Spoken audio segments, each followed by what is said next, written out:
Okay, so I've been a quiet lurker on this sub for a while. I honestly never thought I'd be the one posting here because while my life isn't perfect, it's been pretty manageable overall. But after what happened last week, I feel like I'm living in a weird, twisted soap opera, and I need to get it off my chest. Maybe someone here can help me make sense of it because I still don't know how to fully process what just went down. For a little background, I'm 30 and have been married to my husband Walter for 3 years now. We dated for about 2 years before tying the knot. Walter is amazing, supportive, caring, and just an all around solid partner. He's one of those people who makes you feel safe without even trying, and honestly, I never really doubted the relationship. But if there's one thorn in our otherwise great life, it's his mom. Let's call her Linda. She's 58 and she's been a problem pretty much since the day I met her. From the start, Linda wasn't outright mean, but she was off. The passive aggressive kind. She would make those fake sweet comments that sound polite on the surface, but have a little sting underneath. She questioned my job. I'm a paralegal at a family law firm, which I happen to enjoy. Made little remarks about my cooking like it was cute, I was trying. And she never missed a chance to bring up Walter's college ex, someone she clearly adored. Apparently, this ex was smart, beautiful, polite, and could do no wrong. Walter would defend me whenever he actually picked up on what was going on, but Linda was sneaky about it. She'd slip in these jabs when he wasn't around or word things in a way that made me seem like I was being overly sensitive. Things took a nosedive when Walter and I got engaged. Instead of being happy for us, Linda cried. Not happy tears. I'm talking full on meltdowns. She acted like I was stealing her son away. And for a while, that's exactly what she told anyone who would listen. She inserted herself into the wedding planning like it was her big day. She tried to make decisions, change our vendors, and at one point, she even told Walter we should scrap our dream house and get a place closer to her. That suggestion didn't go far, thankfully. Walter put his foot down, but it caused a lot of drama that we had to navigate during what was supposed to be a happy time. After we got married, her behavior didn't really improve. She'd call Walter constantly, like every single day, and it was always something urgent. Except it wasn't. The Wi-Fi wasn't working. She couldn't figure out how to connect her printer. Her TV remote stopped syncing. Things that could have easily waited or been solved with a quick YouTube search. She always needed him, and it was starting to feel like she was just creating reasons to pull him back into her orbit. Eventually, Walter started creating some boundaries. He cut down on the constant calls and stopped rushing over for every little thing. He'd call her back later or tell her he couldn't help her right away, which was a big step for him. Unsurprisingly, Linda didn't take that well. She blamed me, of course. In her mind, I was the one pulling him away, making him change. She never said it outright, but it was clear she saw me as the villain in her story. Now, here's where things really went off the rails. Last week, I turned 30, and Walter planned a lovely dinner with some of our close friends. Nothing over the top, just a cozy little celebration. I didn't expect Linda to show up because we hadn't really been on great terms lately, but she did. She brought a gift too, which was unexpected, and not just any gift, a brand new iPhone 15 Pro Max. I was honestly stunned. This is the same woman who usually gives me candles from the clearance rack or bath sets that feel like re-gifted freebies. So getting a phone that retails for more than $1,000, yeah, it didn't add up. She made this big speech about wanting to start fresh, putting the past behind us and truly welcoming me into the family. It felt a little too polished, but I didn't want to be rude, so I smiled, said thank you, and tried to be polite. I mean, it's hard to react when someone who's been a pain for years suddenly does something generous out of the blue. I wanted to believe it was genuine, or at least not sinister. Then I found out the phone was already set up. She said she had the store rep do it for me so I wouldn't have to deal with it. Apparently, she even had my old contacts transferred over, which Walter helped her with. That part made me a bit uneasy. Not that he helped, but that this whole thing had been coordinated without me being in the loop. It just felt weird. But again, I didn't want to seem ungrateful, so I brushed it off and figured I'd just do a factory reset later and start fresh on my own terms. But then strange things started happening. Within a couple of days, I noticed the phone acting oddly. It would get warm even when I wasn't using it, and the battery seemed to be draining way too fast for a brand new device. I'm not a tech genius, but I know enough to realize something wasn't right. I decided to poke around and check what apps were installed, and that's when I saw a folder named Utilities that I definitely hadn't created. Inside were a bunch of apps I didn't recognize. They weren't typical Apple or productivity apps. They had generic icons and names that didn't really make sense. My gut immediately told me something was off. So I started doing a little digging. I Googled the app names and read some tech forums. And that's when I felt the ground fall out from under me. These apps weren't normal. They were tracking tools, like actual spyware. I'm talking full access to my texts, call logs, emails, photos, browsing history, and even my location. Real-time tracking. One of them even had the ability to turn on the phone's microphone remotely, which meant someone could listen to my conversations without me knowing. It honestly made me feel sick. I was absolutely horrified. I immediately showed Walter, who was equally shocked and furious. He recognized that one of the email accounts linked to these monitoring apps was his mother's. At first, he thought maybe the phone was secondhand and the previous owner had installed them. But the account connection to Linda was undeniable. Walter called his mother immediately and put her on speaker. At first, she denied everything, but when Walter specified exactly what we had found and that we could see her email address linked to the apps, she changed tactics. She admitted to installing the monitoring software, but claimed she was just trying to protect Walter from me. According to Linda, she had always suspected I married Walter for his money. He does well as a software engineer, but we're not wealthy by any means, and was convinced I was cheating on him or planning to take him for everything in a divorce. She said the monitoring was her way of finding evidence of my evil intentions so she could open Walter's eyes before I ruined his life. Walter was livid. I had never seen him so angry.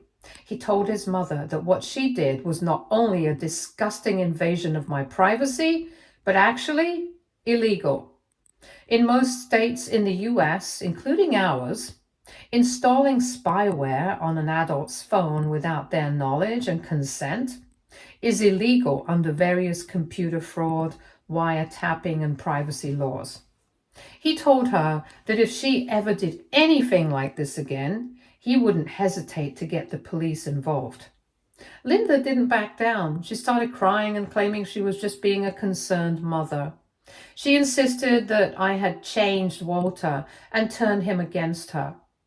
The call ended with Walter telling her he needed time away from her to process this betrayal of trust. I was in shock for the rest of the day. I kept thinking about all the personal conversations, photos, and private information Linda might have accessed over those 3 days. I felt violated and unsafe, like my privacy had been completely shattered. I factory reset the phone and haven't used it since. Walter has been incredibly supportive. He's made it clear that he's on my side and that his mother's behavior was completely unacceptable. He's been checking in on me regularly and making sure I'm okay. But I'm still struggling with how to move forward. Walter is now refusing to speak to his mother until she genuinely apologizes to me and acknowledges how wrong her actions were. Linda has been blowing up his phone with texts and calls, alternating between apologizing to him, not to me, and justifying her actions. I don't know what to do now. Part of me never wants to see Linda again. Another part of me knows that completely cutting her out would put Walter in a terrible position, forced to choose between his wife and his mother. I've told Walter I don't want him to permanently cut ties with his mother over this, but he says he can't have a relationship with someone who would violate his wife's privacy in such an extreme way. Am I overreacting to this situation? Should I try to forgive Linda for Walter's sake? Is there a way to establish boundaries with someone who clearly has no respect for them? Has anyone dealt with a similar situation? And if so, how did you handle it? Update 1. First, I want to thank everyone for their supportive comments and advice. It really helped me gain perspective on the situation and realize that I wasn't overreacting. If anything, I might have been underreacting given the severity of what Linda did. A lot has happened in the last few days. After reading your comments about the legal implications of what Linda did, I decided to consult with one of the attorneys at my firm. He confirmed that what Linda did was indeed illegal in our state under electronic surveillance and computer fraud laws. He advised me that I could potentially file a police report and pursue criminal charges, or alternatively, send a cease and desist letter as a first step. I discussed this with Walter, and we decided that while we want Linda to understand the seriousness of her actions, immediately jumping to legal action might escalate things unnecessarily. Instead, Walter drafted a very clear, firm email to his mother explaining exactly which laws she had violated. The potential consequences, including possible jail time, and setting extremely clear boundaries moving forward. In the email, Walter made it clear that 1. Any gifts from her to either of us would be declined until trust could be rebuilt. 2.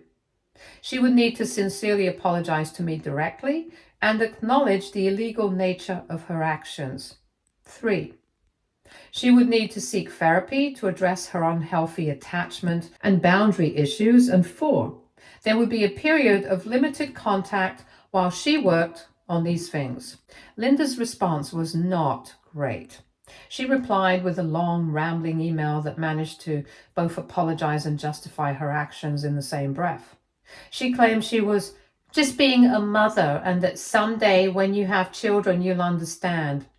She also tried to minimize what she did by saying she barely checked the tracking apps and was just keeping them there in case of emergency.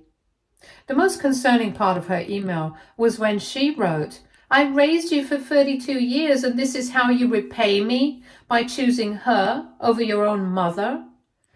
This confirmed for both of us that Linda doesn't see me as family, but as competition for Walter's attention and loyalty. Walter replied very briefly, stating that her response showed she didn't understand the gravity of what she had done, and that he would be taking a break from communication with her until she could respect his boundaries and truly apologize to me. Since then, Linda has been calling Walter's sister, Jane, and father, they're divorced, to complain about how I've poisoned Walter against her. Walter's dad, who has dealt with Linda's controlling behavior during their marriage and subsequent divorce, is completely on our side. Jane is more conflicted. She understands why we're upset, but is also dealing with pressure from Linda and has asked if we could just move past this for the sake of family harmony. Walter and I have been talking a lot about family dynamics and boundaries. He's been incredibly supportive, but I can tell this is taking a toll on him. Yesterday, he broke down and admitted he feels guilty for not seeing his mother's toxic behavior sooner and for not protecting me better from it. I reassured him that Linda's actions are not his fault and that I'm proud of how he's handling the situation now. As for me, I'm still processing everything. I've been having trouble sleeping, constantly wondering if Linda accessed private conversations or photos during those 3 days. Walter suggested I might benefit from talking to a therapist about this violation of privacy, and I'm considering it. We're standing firm on our boundaries, but I still appreciate advice on how to handle family gatherings moving forward, assuming Linda eventually does apologize. Is it realistic to ever trust her again? Should I maintain a polite but distant relationship? I'm also worried about the future if we decide to have children. I can't imagine allowing someone who would spy on me to have unsupervised access to my kids. Update 2. Things have taken an unexpected turn. 2 days ago, Walter received a strange call from his sister Jane. She was upset and confused because Linda had shown up at her house unannounced, crying hysterically and making troubling statements about how no one would miss her anyway, and that she might as well disappear since her own son has abandoned her. Jane was rightfully concerned and called Walter, who immediately contacted Linda's doctor. He's still listed as her emergency contact. The doctor suggested bringing Linda to the ER for a psychiatric evaluation given the concerning statements. Walter and Jane managed to convince Linda to go to the hospital, where she was evaluated and placed on a 72-hour psychiatric hold due to statements suggesting she might harm herself. The initial diagnosis suggested she was experiencing a severe anxiety episode, complicated by what the psychiatrist described as symptoms consistent with narcissistic personality traits and unhealthy attachment patterns. This was a shocking development for everyone. Walter has been juggling hospital visits, conversations with doctors, and his own complex emotions about his mother. Despite everything she's done, she's still his mother, and seeing her in this state has been difficult for him. I've been trying my best to support Walter through this, assuring him that his boundaries with his mother were necessary and appropriate, and that her current mental health crisis isn't his fault. Her reaction is extreme and suggests deeper issues that have nothing to do with our reasonable response to her illegal actions.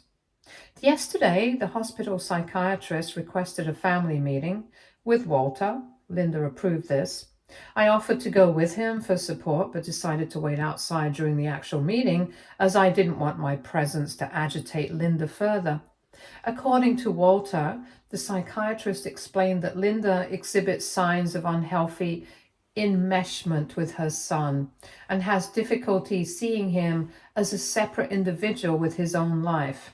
The doctor believed that our marriage and Walter's subsequent pulling away from his mother's control triggered intense abandonment fears in Linda, leading to her extreme behavior with the phone and now this mental health crisis. The psychiatrist recommended that Linda continue with inpatient treatment for at least another week after the mandatory hold ends, followed by intensive therapy.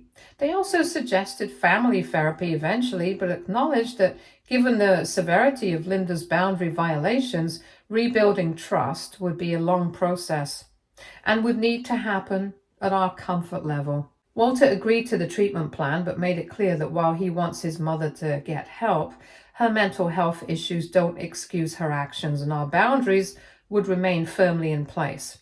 He told the doctor about the spyware incident in detail, and the psychiatrist agreed that this was a serious violation that would need to be addressed extensively in Linda's treatment.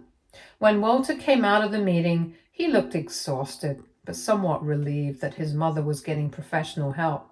He told me that for the first time he felt like a medical professional was confirming what he had begun to suspect, that his mother's behavior wasn't normal concern, but something much more problematic. This has all been a lot to process. On one hand, I feel vindicated that a mental health professional has confirmed that Linda's behavior was way out of line. On the other hand, I feel a complicated mix of emotions, some sympathy for Linda's obvious mental health struggles, but also lingering anger and violation from what she did. Walter's sister, Jane, called me privately yesterday to apologize for initially pressuring us to keep the peace with Linda. She said seeing her mother's extreme reaction to appropriate boundaries has been eye-opening, and she now better understands why Walter and I reacted as we did to the phone incident. As for me and Walter, we've decided to start couples therapy.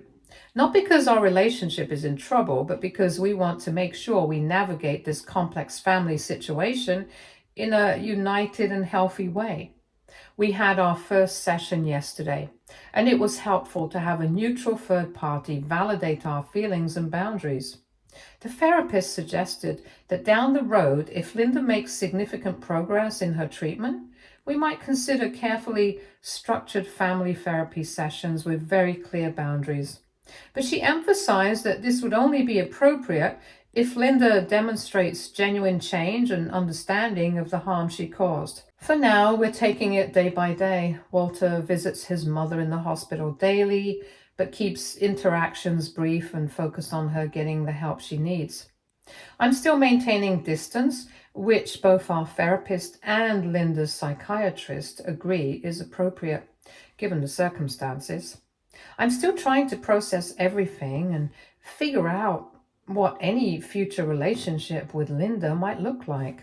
If one is even possible. Has anyone else dealt with a situation where a family member's mental health crisis followed their toxic, abusive behavior? How did you balance compassion for their mental health struggles with protecting yourself from further harm? Update 3.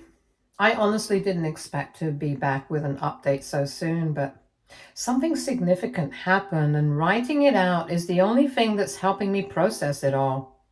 Everything feels surreal right now, and even though part of me wants to just forget the entire situation, another part knows I need to work through it slowly, carefully, at my own pace. So yesterday, Walter got a phone call from the hospital. It was one of the nurses from Linda's psychiatric treatment team. They said she had requested to see both of us. Her psychiatrist apparently felt it might be a helpful part of her treatment to initiate a conversation if, and only if, we felt comfortable doing so. They stressed that it would be a supervised meeting taking place with the therapist and other staff present. No pressure, just an invitation. Walter and I took some time to talk it over. I was still feeling incredibly hurt and violated by what Linda had done, and honestly, the idea of facing her again felt overwhelming. But we ended up reaching out to our couples therapist for a quick phone consult, and they pointed out that under the right conditions, a controlled environment like this might be the safest and healthiest place to begin any kind of communication. There would be no chance for manipulation, no chance for drama, just structure and support. Walter made it very clear that the decision was mine. He said he would back me up no matter what, and that we could walk out of the meeting at any moment if I felt uncomfortable. That meant a lot, so after sitting with it for a while, I agreed. I figured if I was ever going to face this, better in a space like that than on my own. We went to the hospital early this morning before we saw Linda. We had a quick meeting with her psychiatrist and a family therapist. They explained that Linda had been going through pretty intensive sessions and was beginning to come to terms with some things about herself. They emphasized, though, that these were early stages. Real change would take consistent work, and there were no shortcuts. When we finally walked into Linda's room, I was genuinely taken aback by how different she looked. Normally, she's the kind of person who's always perfectly styled.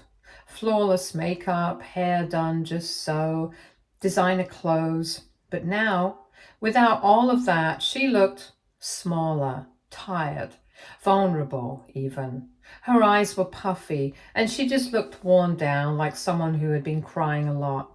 The family therapist laid out a few basic rules for the conversation: no interruptions, no minimizing past behavior, no justifying harmful actions, and a reminder that this was only a starting point, not a solution. I appreciated the clarity. Then came the part that caught me completely off guard. Linda looked at me, not at Walter, which was her usual pattern, just me. And what she said wasn't the kind of empty apology I expected. Her voice was shaky and she sounded nervous, but there was a quiet sincerity to it that I hadn't seen from her before. She admitted that what she did, putting spyware on my phone, was not just wrong, but completely inexcusable. She didn't sugarcoat it or try to spin it. She owned it. She said it wasn't about love or concern, it was about control, and that it had come from a place of fear, insecurity, and an inability to let go of her role as Walter's protector. She acknowledged that her actions were invasive and criminal, and that they reflected a total disregard for boundaries, something she had finally begun to understand during her sessions. She talked about how hard it was for her to see Walter as a grown man with his own life and choices, and how instead of accepting me as someone he chose to share that life with, she treated me like a threat. And she said that was entirely her fault. The part that really made me pause was when she said she didn't expect me to forgive her, that she would understand if I never wanted to speak to her again. She said she would accept any boundaries we felt were necessary, and that she planned to keep going to therapy whether or not a reconciliation ever happened. That was something I didn't expect to hear from her. The idea that she wasn't making it about what she wanted, but instead focusing on what she needed to change, even if it didn't result in a happy ending. Walter was clearly emotional during all this, but he stuck to the boundaries we talked about. He told his mom that while he was glad to hear her taking responsibility, it didn't erase what happened. He said that rebuilding trust would take time and consistency, and that there were no guarantees. He also reminded her that any future relationship depended entirely on her actions moving forward, and her ability to respect our boundaries, not just promises. I didn't say much, honestly. I was still processing everything, and I didn't want to say something I wasn't ready to stand by. When the therapist asked if I had anything I wanted to share, I kept it simple. I said I appreciated the apology and the fact that she seemed to be taking her treatment seriously, but that I wasn't ready for a relationship. I told her I needed time and space and didn't know what the future held. The session wrapped up after about 30 minutes. As we were getting ready to leave, Linda handed the therapist an envelope with my name on it. She asked if the therapist could give it to me. The therapist explained that part of respecting boundaries meant giving me the choice about whether I wanted to read it. I hesitated, but decided to take it, with no commitment to read it right away. The car ride home was quiet. Both Walter and I were just deep in our own thoughts. Later that evening, we talked about it more. Walter said he was cautiously hopeful, but realistic. He believed that his mom was trying and that her insights seemed genuine, but he also knew how easy it is to fall back into old habits once the structure of treatment fades. He reiterated that no matter what happened, my comfort would come first, and that we'd only move forward in ways that felt safe for both of us. Eventually, after a lot of internal back and forth, I opened the letter. It was handwritten, 3 pages long. It mostly expanded on what she said in person, but there was one part that really stuck with me. She wrote about how she used to believe her actions came from love, but now she saw that they were really about control. She said that true love respects boundaries and honors the autonomy of others, especially adult children who were building lives of their own. She admitted that she had failed to grasp that, And in doing so, she hadn't just hurt me, she had violated something sacred in any relationship: trust. She ended the letter by saying she didn't expect forgiveness, but that she was committed to becoming someone who could understand and respect healthy boundaries. And whether or not she was ever part of our lives again, she would keep doing the work. And honestly, that's where I'm at right now, somewhere in between hurt and hope. Not quite trusting, but not entirely shutting the door either. What Linda did was deeply violating. I still feel like I'm living with the echoes of that betrayal. But I can't deny that what she said, both in person and in writing, felt real.